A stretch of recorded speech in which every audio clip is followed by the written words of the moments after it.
Let's take a look at the Serie B Midfielder of the season. That's where games are won or lost in midfield. We equally enjoy seeing a goal scored from long range as much as we do a crunching tackle. The give and go from a pacey mezzala, that can be the decisive factor in slicing through a defense, whether it's a ball winner, a deep-lying playmaker, a mezzala, external or attacking midfielder, or box-to-box. There are plenty of roles that a centrocampista must adapt to, depending on the situation. Ecco, it's time to sift through the Italian second tier to find out which midfielders made the difference in 2021-22 as a prelude to the upcoming season, which starts in a week and a half. We've seen 4 of the Serie B clubs in action.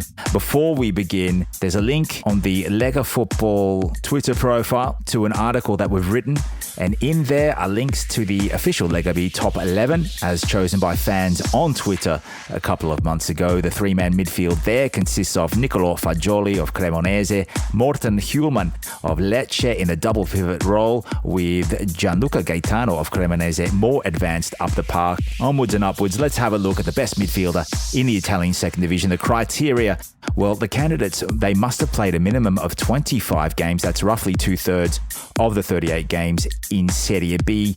Forwards and wingers, well, they're not really covered in this episode. The best forwards of Serie B will be in the next edition when we analyse the best strikers. So 74 midfielders qualified under that criteria. And we'll take you through quickly the key midfielders for each individual club from last term.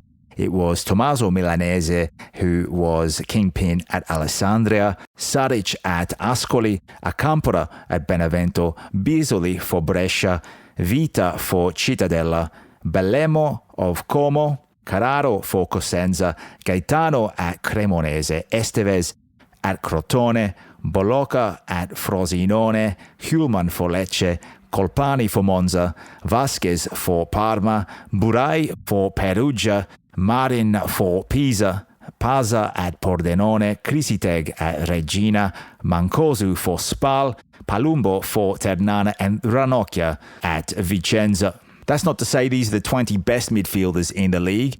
That's just the key midfielders for each club that played over 25 games and contributed mainly for their grit and determination in midfield. Some are known for their defensive capabilities standing in front of their backline. Some are much more talented in the creative roles. Here are some data points for most minutes, goals, assists, shots, tackles. For most minutes, that was Alessandro Bellemo with 3,255 minutes at Como. He was already a big player for the Lariani, and now they have Cesc Fabregas as an option. Most goals, Franco Vasquez, 14 goals for Parma. What a season for Vasquez, coming back from La Liga. Most assists, 8 for Gennaro Acampora of Benevento, Antonio Palumbo of Ternana, and Salvatore Burai of Perugia. Most shots, Franco Vasquez with 85. Most crosses, Antonio Palumbo, 198. I think some set pieces are included in these statistics as well, which we take from FBREF.com. Most ball-winning tackles, 57 from Alessandro Bellemo. Most starts, it was Bellemo again with 37.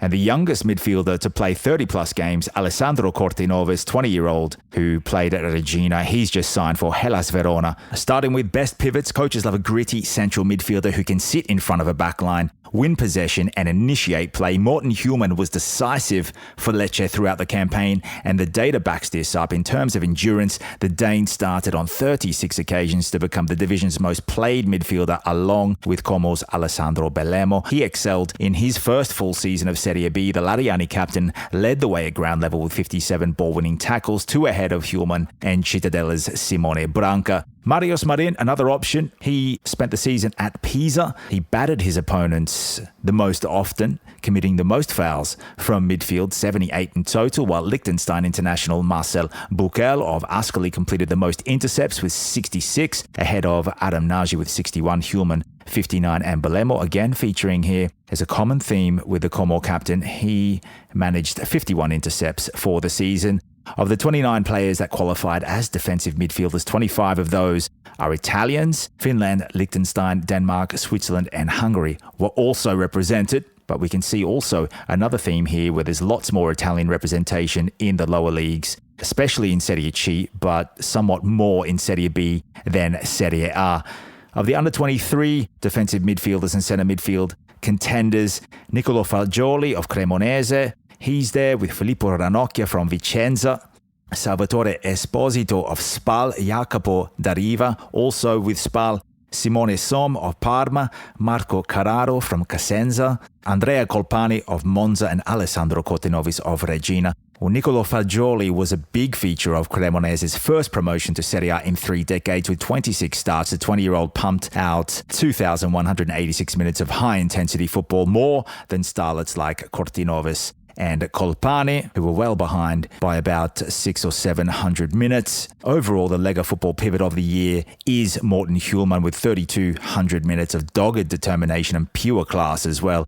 Into the best 11 he goes, and he sits in front of that defensive backline of Beruato, Birindelli, Cistana and Gatti, who we went through and sorted out in the Lega Football Serie B defenders of the season. Leandro Ciccizola of Perugia is the goalkeeper. The best mezzala. Serie B is made for powerful runners that are decisively skillful on and off the ball. And in this 4-2-3-1 formation, we're looking for an all-rounder that can slot in beside Hjulmand. Let's see if there's a box-to-box or wider midfielder that's suitable. Another component that's critical is to locate the head of a big centre forward. That's crossing the ball in. Antonio Palumbo of Ternana led the way with 198 for the season, followed by Salvatore Burai with 167 from Perugia. He also scored that wonder goal late on in the season. Tommaso Arrigoni of Como, he ended up with 153 contributions, although a fair few of these numbers, they're made up of set pieces.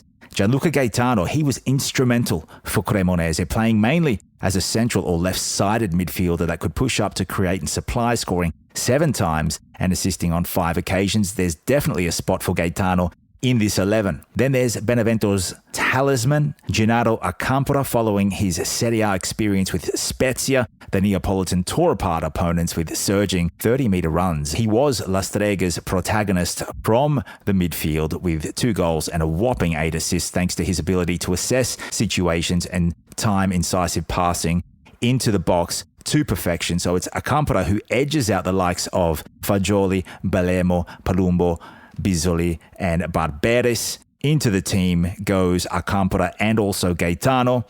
So there's 3 players that we've picked today out of this pool. They go into the Serie B best 11 of 2021-22. We do have to mention the under-23 midfielders. Fans alike, they love to know who's coming up through the ranks. Of course, Tommaso Milanese, who I mentioned before, he had a great year with Alessandria. He's now signed for Cremoneze. Massimo Bertagnoli, he's with Brescia. Fabrizio Caligara with Ascoli. There's Tom Vanderlooy in the midfield for Brescia.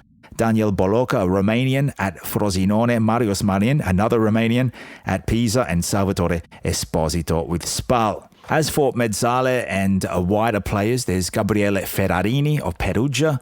Michele Colocolo at Ascoli. Alessio Tribuzzi with Frosinone, Aldo Florenzi at Cosenza, Mehdi Leris at Brescia. It looks as though Sampdoria are going to recall him for this upcoming Serie A season. Pedro Pereira is with Monza, and Idrissa Touré, a German midfielder, he's with Pisa. The overall midfielder of the season for 2021-22 is Gianluca Gaytano. He wins the award after a breakout season that Cremonese fans will remember for years to come. He's owned by Napoli, and perhaps Luciano Spalletti may want to hang on to him for the 2022-23 season in the top flight. Napoli also playing Champions League, and now that they've got rid of Dries Mertens, Lorenzo Insigne and the like, well, they may need to blood Gaytano in Serie A as a backup for the likes of Zielinski or Eljif Elmas.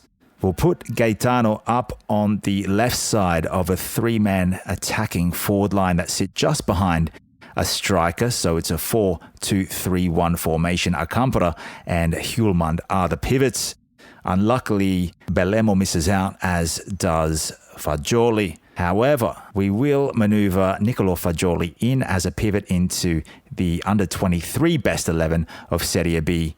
He's going to sit there alongside Salvatore Esposito. They will run that midfield ahead of the backline 4. It was Kobu and Okoli as the centre-half pairing. Tommaso Cassandro on the right side, Carlos Augusto of Monza on the left side with Marco Cannesecchi of Cremoneze as the goalkeeper. So dripping with talent, especially young talent in Serie B. If that's your thing, if you want to see young players, especially young Italian players, get in there and get game time, you know where to look. The most goals from midfield as a club, Brescia and Monza share that title with 16 collective goals each. La Leonessa and the Brianzoli flourished with 6 contributors each, as Dimitri Bisoli notched up 5 for Brescia, while Andrea Colpani, also with 5, and Jose Machin with 4, conducted business as usual for Monza. Spal did exceptionally well considering their final league standing, down just above the play-out zone, as their midfielders, piloted by Marco Mancosu with 6, tallied up 15 goals collectively. Federico Viviani's splendid free kick was a contender for goal of the season, and that can be seen on the Lega B Twitter